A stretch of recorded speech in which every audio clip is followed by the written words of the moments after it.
You thought you found love, but what you really found was a transaction. One where your emotions were the currency and your soul was the cost. Because it was never about you. It was about what you gave, what you tolerated, what you forgave. You thought they loved you, but they were just feeding. Feeding off your kindness, feeding off your patience, feeding off your belief that they could be better. You were the supply, not the soulmate. You were the fuel to their ego, the applause they needed to feel important, the safety net for when they burned everything else down. You were the stability they didn't earn but always expected. And when you had nothing left to give, they blamed you for the fire going out. You kept asking what you did wrong. You kept wondering why love felt like walking through glass barefoot. But this wasn't love. This was control with a pretty face. This was manipulation dressed up as chemistry. This was survival. For them. Not connection. For you. You thought the fights meant passion, but they were just setting fires to see if you'd come put them out. You thought the jealousy meant they cared, but they were terrified of losing their reflection in your admiration. You thought the silence was healing, but it was punishment. You were being trained to lower your standards, to question your instincts, to beg for crumbs and call it a meal. Every time you spoke up, they twisted it. Every time you cried, they called you too sensitive. Every time you set a boundary, they pushed harder. Because boundaries don't work on people who only see you as fuel. You were the supply, not the soulmate. You weren't chosen. You were convenient. And you know how you can tell? Because love doesn't make you doubt your own reality. Love doesn't come with emotional whiplash. Love doesn't disappear when it's inconvenient. Love doesn't make you feel like you have to shrink to be safe. That's not love. That's addiction to chaos, to highs and lows, to cycles so predictable you could write the script blindfolded. You didn't get closure because closure was never the plan. You were supposed to break quietly. You were supposed to walk away feeling like it was your fault because that's how they keep the mask on. That's how they make sure you stay silent. Because if you ever saw it clearly, if you ever truly woke up, you'd realize what you were really dealing with. A parasite, not a partner, a taker, not a teammate. They studied you. They mirrored you. They told you exactly what you wanted to hear, not because they meant it, but because it gave them access to your heart, to your mind, to your empathy. And once they had it, they used it against you. They weren't confused. They were calculated. They needed validation. They needed a punching bag they could call too emotional. They needed a therapist they could sleep with. They needed someone strong, but not too strong. Someone loyal, but easy to guilt. Someone generous, but willing to bleed quietly. And you fit the role perfectly. Not because you were weak, but because you were kind. Because you gave love like it was air. And they took it like they were entitled to every breath. They didn't fall in love with you. They fell in love with how you made them feel. They didn't choose you. They chose control. They didn't stay because they valued you. They stayed because you were easy to use, until you weren't, until you got tired, until you started asking questions, until you started demanding more than vague promises and cheap apologies. That's when the shift happened. That's when you became the enemy. Because narcissists don't break up. They discard. They don't leave with dignity. They vanish with silence and blame. They don't say goodbye. They replace. Quickly, loudly, publicly, to hurt you, to warn you, to stay in control. And it breaks you because it feels so real, so personal. But it was never about you. It was about supply. Because when the supply gets strong, when the supply pushes back, it becomes a threat. You were never the soulmate. You were the mirror, the audience, the fuel. But now the curtains are falling, and the truth is setting in. It hurts, but it frees you. Because once you stop calling it love, you stop waiting for them to return. You stop hoping they'll fix it. You stop holding onto the fantasy. And you start rebuilding what they spent so long breaking. They always come back. But not because they miss you. They come back because the supply ran out, because someone else saw through the act, because someone else didn't play along, and now they're hungry again. And you were always reliable, always there, always ready to explain away their abuse and call it trauma. You want to win? Don't answer. Don't explain. Don't go back. Because it doesn't restart. It gets worse. The punishment is sharper, the guilt is heavier, the lies are more polished, because now they know what it takes to keep you, and they'll use it. They'll say they've changed, but it's not growth. It's survival. You can't heal with the person who broke you. You can't build with someone who made rubble out of your foundation. You can't rise next to someone who only wants you small. You gave them more chances than they deserved, and every time you forgave, they learned you would. They learned your love had no edge, but now it does. Now you see it, now you feel it, now you stop being supply. And once you stop being supply, you become something untouchable. You can forgive them without letting them back in. You can heal without a final conversation. You can grow without ever hearing the apology you deserved. Because closure isn't something they give you. It's something you create the moment you stop waiting. Waiting for them to change. Waiting for them to see it. Waiting for them to understand the damage they caused. They won't. Because if they were capable of seeing it, they never would have caused it. You kept thinking, if I just explain it better, if I just stay calm enough, they'll finally understand. But they understood. They just didn't care. They knew what they were doing. They knew how to keep you quiet, confused, hopeful. They knew how to say sorry just long enough to reset the cycle. You were trying to build a life. They were trying to keep control. That's why it felt one-sided. That's why you always felt drained and they always felt fine. And when you finally stopped playing along, when you started pulling back, that's when they flipped it. Suddenly, you're the problem. Suddenly, you're toxic. Because the moment they couldn't control you, they tried to control the story. They'll smear you. They'll lie. They'll rewrite everything to make themselves the victim.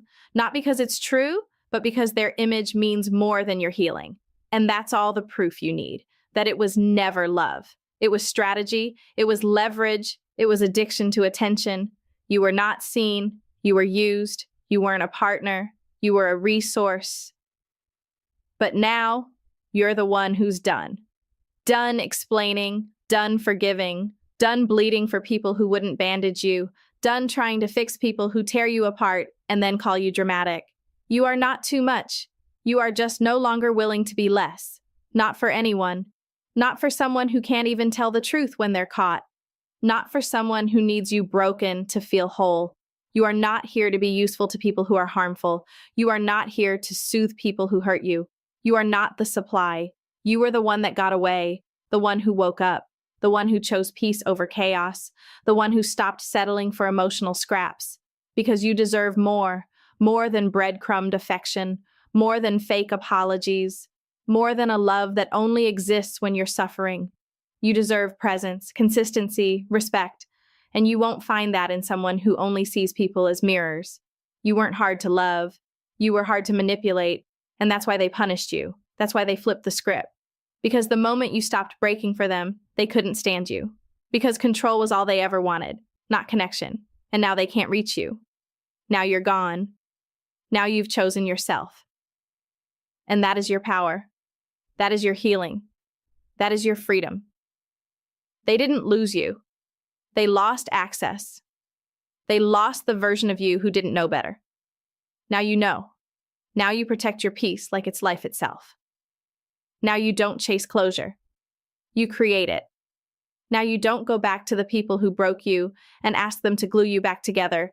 You pick up your own pieces, you build something stronger, and you walk forward without looking back.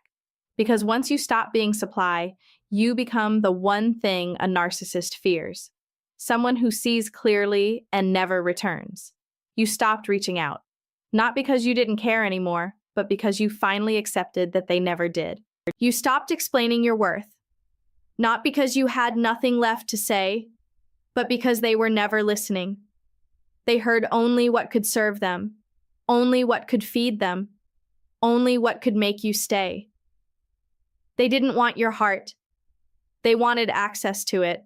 They didn't want your truth. They wanted your silence. Because your silence gave them space to lie without consequence. They needed you uncertain, because confidence can't be controlled. They needed you emotional, because logic is harder to manipulate. They needed you exhausted, because when you're tired, you don't fight back. And they made sure you stayed tired. Always guessing, always wondering, always apologizing for things that weren't your fault. That wasn't by accident. That was their design. Because the weaker you felt, the stronger they looked. The more unstable you became, the calmer they seemed. They played the victim while you carried the scars. They smiled in public while you cried in the dark. But not anymore. Now you see the game. Now you see that love doesn't look like walking on eggshells. Love doesn't feel like fear. Love doesn't require you to disappear just to keep someone close. Love doesn't shrink you, it builds you. And what you had wasn't love. It was a power struggle dressed up in romance. It was emotional warfare disguised as chemistry. It was chaos with a smile on its face. And now you don't need it. Now you crave peace. Now you understand that if they had to hurt you to keep you, they never deserved you. Now you understand that leaving wasn't giving up. It was growing up. You outgrew manipulation. You outgrew half-love. You outgrew being the one who always forgives while never being forgiven. You outgrew being someone's rehab center. You outgrew breaking just to make someone else feel whole. You were never the weak one. You were just stuck in a system designed to drain the strong. But you broke it. You broke the pattern. You walked away, even if your voice was shaking, even if your heart still hoped, even if every part of you screamed to fix it one more time. You didn't. And that's when the healing began. Not the easy kind, the kind where you question everything, the kind where grief feels like withdrawal, the kind where silence feels like punishment at first. But it's not. It's peace. It just takes time to recognize it. Because when you've lived in chaos, peace feels unfamiliar. When you've been used, kindness feels suspicious. When you've been gaslit, clarity feels like arrogance. But you're not arrogant. You're aware. You're not broken. You're becoming. You're not cold. You're protecting what they spent years trying to burn down. And now they can't touch it because you're no longer playing small. You're no longer begging for half effort. You're no longer explaining basic decency. You're no longer trying to turn red flags into potential. You're done. Not because you stopped loving them, but because you finally started loving yourself. And that kind of love changes everything. They always come back. But not because they miss you, not because they love you. They come back because they miss the control. Because the new supply didn't bend like you did. Because the mask slipped too soon. Because the act doesn't work on everyone. So they come back to the one they know they can shake. The one who used to believe every tear. Every fake apology. Every speech about healing they never actually did. They come back to see if you're still weak. If you're still vulnerable. If you'll still open the door out of guilt and call it love. But not this time. This time, you see it for what it is. This isn't closure. This isn't fate. This isn't maybe they've changed. This is a test. A final exam to see if you learned the lesson. You were never the toxic one. You were the one being poisoned. And now you're detoxing. Now you're clean. Now you're clear. And they hate that. Because a clear mind can't be manipulated. A strong heart can't be baited. A peaceful soul doesn't need drama to feel alive. They didn't expect you to recover. They expected you to wait, to stay broken, to keep wondering what you did wrong. But you didn't do anything wrong. You just loved someone who was incapable of loving back. And that's not your shame to carry. That's not your failure. That's their curse. To walk through life with a hollow soul, needing people like batteries, draining them and discarding them the moment they stop producing. But you're not a battery. You're not a resource. You're not supply. You're sacred. You're rare. You're the kind of soul they'll spend the rest of their life looking for. And never find again, because you're done. Done explaining, done proving, done chasing closure from people who wouldn't recognize the truth if it screamed in their face.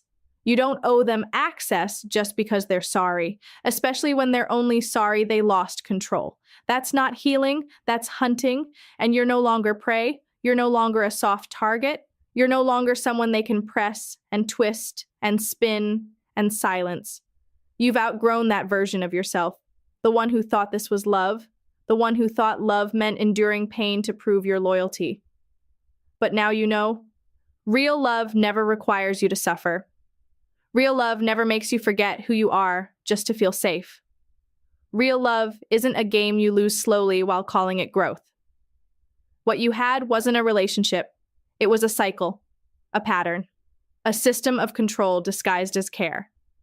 And now you're out. Not just physically, mentally, emotionally, spiritually. You've cut the cord. And they feel it. That's why they circle. That's why they hover. That's why they suddenly post about growth. But growth is quiet.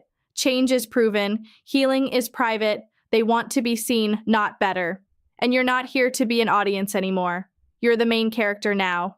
And this chapter is called Freedom. Not because they set you free, but because you unlocked the cage yourself. They never planned to stay. Not in the way you hoped. Not in the way that counts. They planned to stay as long as you were useful. As long as you were quiet. As long as your strength could be harvested and your voice could be silenced. But the moment you started waking up, they started checking out. Because you were no longer easy to control. You were no longer predictable. You were no longer bleeding for their comfort. And they don't know what to do with someone who no longer apologizes for expecting decency. They call you cold now. They say you've changed. They tell people you're bitter. But they're wrong. You're not bitter. You're clear. You're not angry. You're awake. You're not cold. You're healed. And healing looks a lot like distance to those who can't reach you anymore. You stopped explaining. You stopped chasing. You stopped accepting apologies that were nothing more than rehearsed lines in a tired play. You took your power back. And now they're stuck with the one thing they fear most, your absence. They're not haunted by your silence. They're haunted by the fact that it's peaceful. You're not trying to prove anything anymore. You're not trying to make them see. You're not hoping they'll wake up because you've accepted the truth. They're not asleep. They're exactly who they choose to be. They didn't fail to love you. They succeeded in controlling you until they couldn't. And that's what broke the spell. Not an apology, not a realization, but a boundary. Your boundary. The one you drew with a shaking hand but a steady heart. The one you enforced even though it broke you to do it. And now it's saving you. They can't reach you now. They'll try. They'll test. They'll tempt. But you're different now. Not because they changed you, but because you chose to change. To stop handing out second chances like lifelines. To stop drowning in their chaos. To stop waiting for someone to become who they pretended to be in the beginning. You let go of the potential and accepted the reality. You stopped falling in love with memories and started living in truth. You stopped romanticizing pain. You stopped mistaking control for intimacy. And that shift, that's what they never expected. They built their power on your self-doubt. They kept their throne by keeping you beneath them. But now you're on your feet. Now you're walking away. Now you've stopped looking back. And that's where your freedom begins. Not in their regret, not in their apology, not in their fake tears. Your freedom lives in your refusal to go back, to shrink, to explain, to prove. You're done being supply. You're done being the background. You're done making them comfortable at your own expense. Now you're the one choosing. Now you're the one walking. Now you're the one who can sleep at night. Because peace doesn't come from being understood by them. It comes from understanding yourself. And you finally do. You were never hard to love. You were just too real for someone who only knew how to pretend. You were the supply, not the soulmate. And now you're the one they'll never be able to replace.